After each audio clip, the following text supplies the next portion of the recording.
Salut Andy, Salut Ariane. est-ce que tu peux te présenter très rapidement au lecteur du blog Progression Musculation?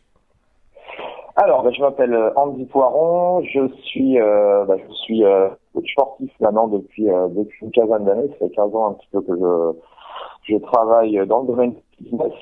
Ouais. Et donc aujourd'hui, voilà, j'ai deux casquettes principales. C'est-à-dire que voilà, je m'occupe aujourd'hui de gérer ma structure, mon centre d'entraînement sur Dijon.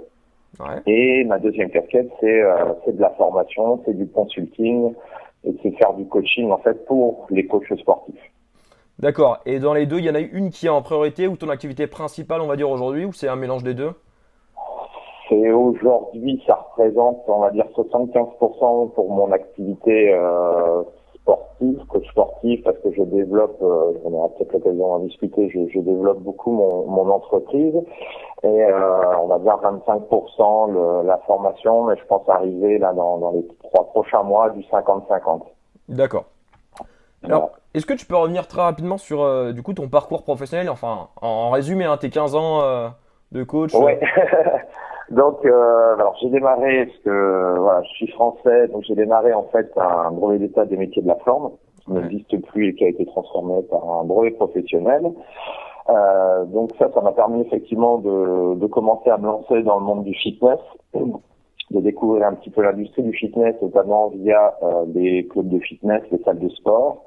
Donc j'ai vraiment commencé par là et en fait à partir de là j'ai fait pas mal de formations. Je suis quelqu'un de très autodidacte donc j'adore apprendre. Donc depuis 15 ans je fais beaucoup de formations à la fois dans le domaine de l'entraînement, de la nutrition, mais aussi c'est un sujet qui me passionne beaucoup, le marketing et le web marketing.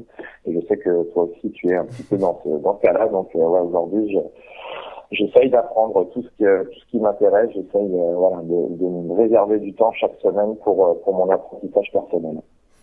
D'accord. Alors, est-ce que donc tu as parlé de ton centre à Dijon, et ouais, est-ce que tu Ouais. peux nous en dire un petit peu plus du coup sur ton centre? Et ouais. Alors moi j'ai fait un gros virage parce que c'est vrai qu'il y a une quinzaine d'années, voilà, j'ai travaillé, j'étais manager en tant que dans les clubs de fitness, j'ai été instructeur fitness, j'ai été prof de cours collectifs, j'ai même été coach en salle ou on va dire à l'extérieur. Et c'est vrai qu'il y a 2 ans et demi, je me suis lancé en tant qu'entrepreneur, j'ai développé ma propre structure qui s'appelle donc Away. Et l'idée en fait c'est de faire tout le contraire de ce que font en fait les salles de fitness traditionnelles, de changer un petit peu cet état d'esprit, notamment lié à l'entraînement, surtout lié à l'entraînement, à ce qu'on peut entendre au niveau de la nutrition et surtout aussi de ce qu'on peut apporter effectivement, de ce que peut apporter en fait je dirais le coach sportif avec son client. Mais là en fait je fais que des sessions, enfin la plupart c'est des sessions de coaching de groupe. Donc le concept d'entraînement est basé sur l'univers alors il y a plusieurs appellations. Je sais qu'il y a beaucoup de guéguerres aujourd'hui par rapport à tout ça. Moi je vais en parler ouvertement, mais voilà tout ce qui est functional training, tout ce qui est notamment, alors je me suis affilié au niveau du CrossFit, Ouais. mais ce qui moi me plaît dans tout ça, c'est justement utiliser différents univers d'entraînement, différents sports pour pouvoir justement apporter, je dirais, des petites variétés à mes membres de telle façon de leur apporter des résultats. Parce que moi, ce qui compte, c'est pas l'outil que j'utilise, mais c'est surtout les résultats que j'ai au quotidien avec les membres de ouais. Très bien. Alors, tu as parlé de functional training. Est-ce que pour ceux qui savent pas, tu peux très rapidement décrire ce que c'est exactement? Ouais, donc le functional training, donc si on prend littéralement, c'est en français, ça donne l'entraînement fonctionnel. L'idée en fait, c'est d'utiliser en fait des mouvements qu'on peut faire dans la vie de tous les jours et d'essayer de les retranscrire en fait dans le domaine sportif de manière ludique et surtout efficace. Donc des choses que l'on peut faire que on va dire inconsciemment, le fait de s'asseoir sur une chaise, le fait de porter son enfant si je suis une femme, le fait de prendre son bus, le fait de se déplacer, de rentrer dans sa voiture, ça c'est des gestes qui nous sont aujourd'hui quotidiens. Et l'idée du coach sportif et de la programmation au niveau de l'entraînement, c'est d'optimiser ces gestes-là, notamment via la posture, via les mouvements de placement, Donc, qui dit mouvement de placement, il y a bien sûr la force, mais il y a d'autres qualités physiques. Et l'idée, en fait, c'est d'allier toutes les qualités physiques inhérentes à l'être humain pour justement devenir meilleur, tout simplement. Et toi, comment tu as découvert du coup ce type d'entraînement, le functional training? Alors l'entraînement fonctionnel, ça fait assez longtemps parce que j'ai la chance d'être formateur, de faire pas mal de formations du côté de la Suisse, donc j'ai pas mal voyagé et de faire des formations un petit peu à l'étranger. Et c'est vrai que voilà, j'ai démarré pardon, par faire des formations sur des outils que je ne connaissais pas à l'époque. Ouais. Et voilà, puis naturellement, je me suis tourné vers toutes ces méthodes-là, qui sont un petit peu plus anglo-saxonnes, qui nous ont généralement, voilà, beaucoup la culture américaine ou en Russie faisait des choses aussi hyper intéressantes à l'époque. Et en fait, c'est retour aux fondamentaux. Hein. On s'aperçoit que j'ai l'impression que dans toute industrie, on revient toujours à l'essence même. Et là, l'essence même pour nous de l'être humain, c'est de travailler avant tout avec son poids de corps, quoi.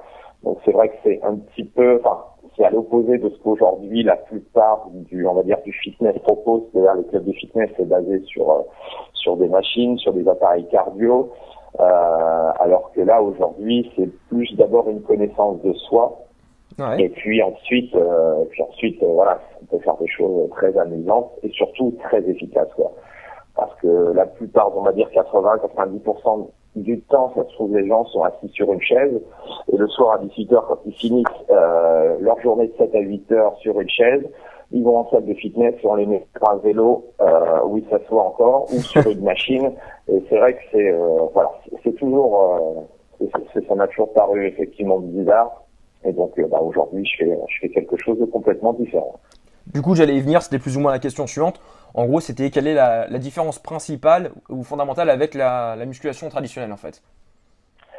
Je dirais que on va dire, la chose fondamentale, c'est de redécouvrir, je pense, c'est redécouvrir son corps, parce que je m'aperçois moi au quotidien qu'effectivement, on ne sait pas forcément. Alors, ça paraît peut-être inné, mais des fois, voilà, on n'a jamais appris à se pencher, à se baisser, à se placer, à soulever des objets lourds, à courir. Enfin, voilà. En fait, on redécouvre son corps d'une certaine façon, je pense.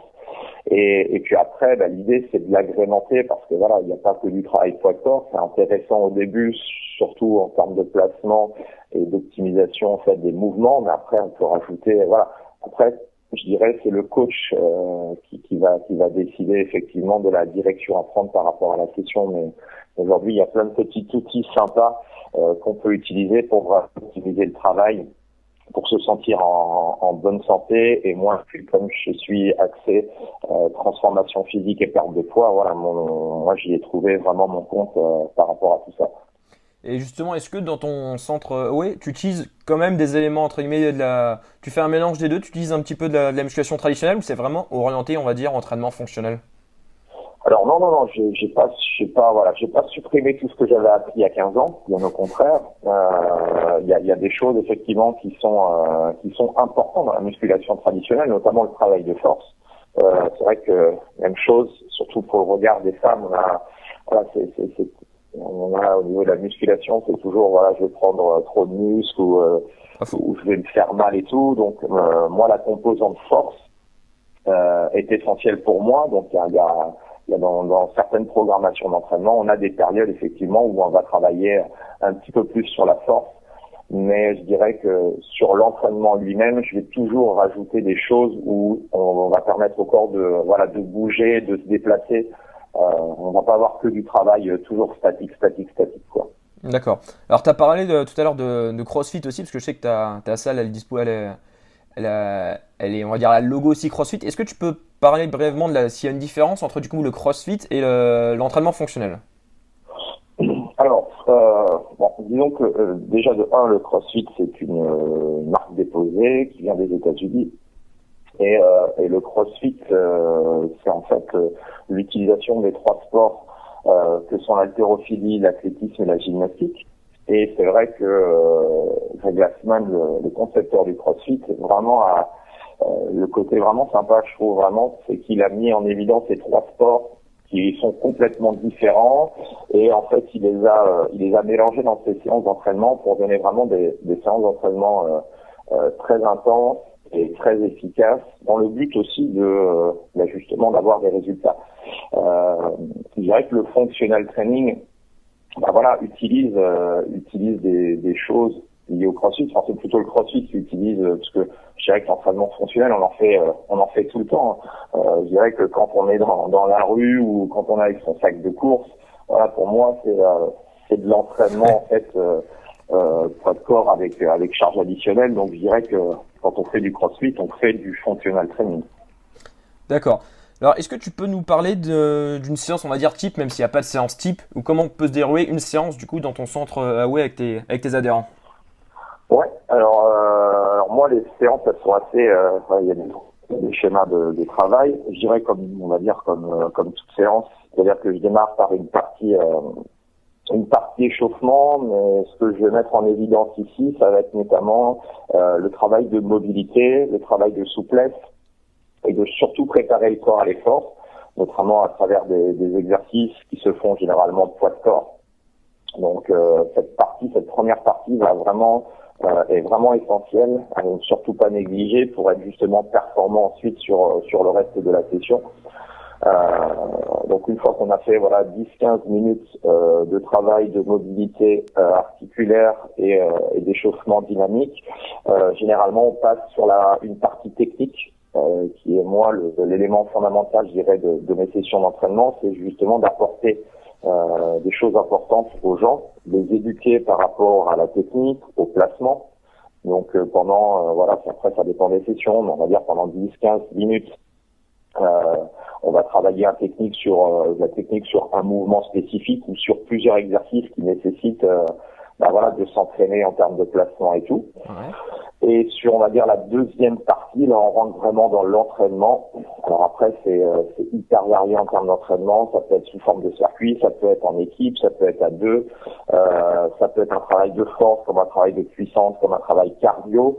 Je dirais que une fois qu'on a mis en évidence toutes les qualités physiques inhérentes à l'être humain, une fois qu'on a aussi l'environnement pour, le matériel pour, je dirais que après c'est simplement la richesse que l'on peut apporter chaque jour à l'entraînement qui fait que les gens progressent rapidement. Et en général, la séance, elle dure combien de temps? On est sur un travail de 50 minutes. D'accord. Le matériel justement, est-ce que tu peux nous dire un peu le matériel que tu utilises dans ta salle? Oui, alors donc pas mal de choses.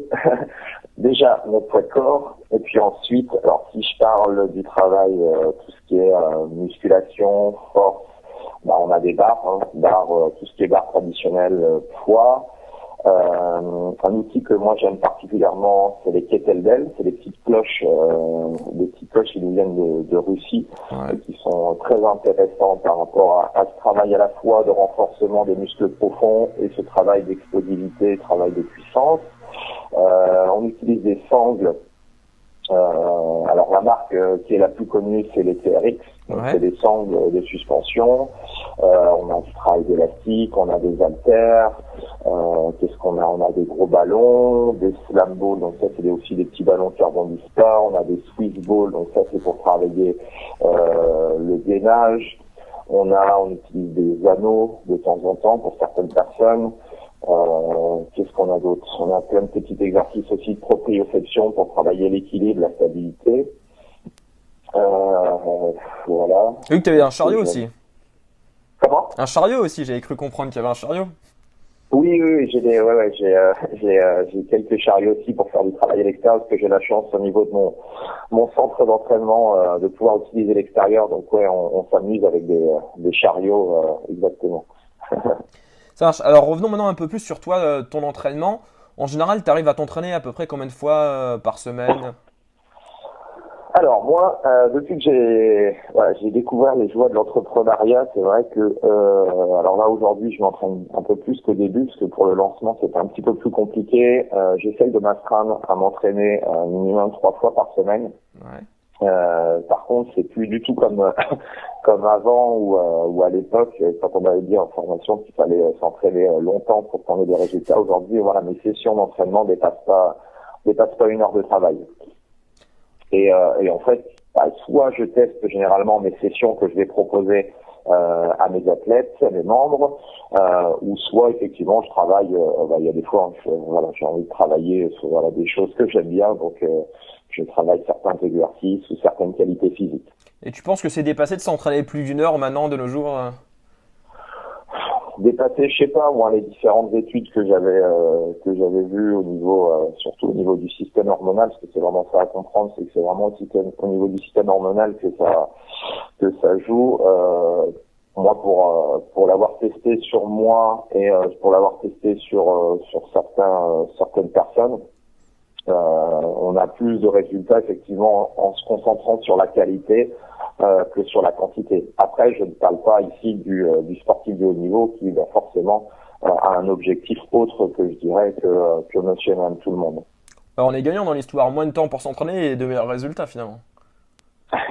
Oui, c'est assez paradoxal, mais je dirais que voilà, au début, enfin, une fois qu'on a compris ça, c'est un peu pareil dans n'importe quel business. J'aime bien moi la loi de Pareto qui dit que voilà, 20% des efforts que tu fais représentent 80% des résultats. Bon bah moi je suis très dans cette philosophie-là et j'essaie de l'appliquer un petit peu dans ma vie en général.